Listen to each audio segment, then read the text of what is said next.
Welcome to the Rim Break Rodeo. We hope this video helps.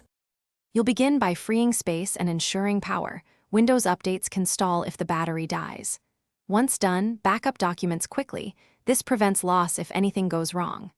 Open Settings, go to Update and Security, then Windows Update to check your current build. You need to know the version so you can choose the right update path. Start the update check now. If an update is offered, let it download while you move to the next preparation step. You'll click Check for updates and let the files download fully. This may take time depending on your bandwidth. If a feature update appears, use the Windows Update Assistant. It handles compatibility checks and automates steps. Make sure to close large apps and pause background downloads so installation can use CPU and disk. Once the installer prepares files, you'll be prompted to restart. Agree when ready. The system will install updates across several reboots. Stay nearby in case of prompts. After the final reboot, check settings about to confirm the new Windows 10 version. This verifies success. If the update failed or is stuck, run the Windows Update Troubleshooter from Settings. It automates fixes for common errors.